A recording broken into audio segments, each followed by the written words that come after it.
যাদবপুরের আঁচ বাঘাযতীনে পড়ল। তৃণমূলের কাউন্সিলরের বিরুদ্ধে অভিযোগ, সিপিএম এর পার্টি অফিসে তিনি ঢুকেছেন, তিনি মারধর করেছেন, মহিলা কর্মীদের শ্লীলতাহানির অভিযোগ করা হচ্ছে। এদিকে পাল্টা শাসক শিবিরই নাকি সিপিএম দের বিরুদ্ধে বা সিপিএম এর কয়েকজন কর্মীর বিরুদ্ধে তাদের বিরুদ্ধে অভিযোগ দায়ের করেছে। এই নিয়ে ব্যাপক চর্চাও শুরু হয়েছে।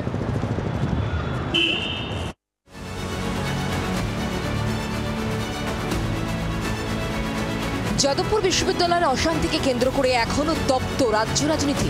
এবার তারই আঁচ এসে পড়ল বাঘাযতীনে, যার জেরে আবারও সম্মুখ সমরে বাম ও তৃণমূল শিবির। যাদবপুর বিশ্ববিদ্যালয় কাণ্ডের আঁচ এবার যাদবপুর বিশ্ববিদ্যালয় থেকে ঠিক 7 মিনিটের দূরত্বে বাঘাযতীনে পড়ল।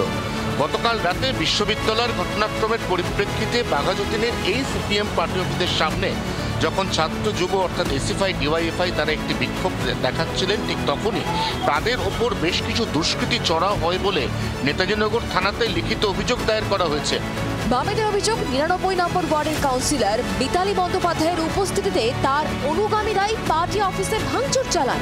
মহিলা বাম কর্মীদের মারধর শ্লীলতাহানি করা হয় বলেও অভিযোগ।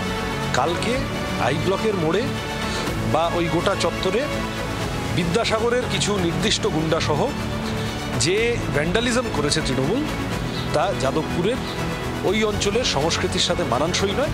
এটা আসলে বাড়ি হেলে পড়ার সময় যে প্রতিবাদ হয়েছিল তার সেই খার উনি মেটাচ্ছেন, এইসব করে এই এলাকার মানুষ বোঝে। অভিযোগ উড়িয়ে বামেদের বিরুদ্ধেই পাল্টা সরব কাউন্সিলর মিতালি বন্দ্যোপাধ্যায়।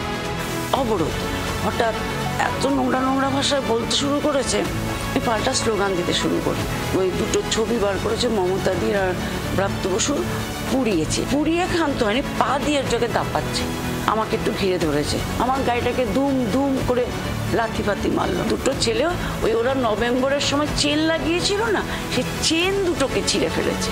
অভিযোগ পাল্টা অভিযোগ নিয়ে নেতাজি নগর থানার দ্বারস্থ হয়েছে দুপক্ষ। এর মধ্যে কোন অভিযোগটি মান্যতা পাবে তা এখনো পর্যন্ত প্রশ্নের অপেক্ষায়।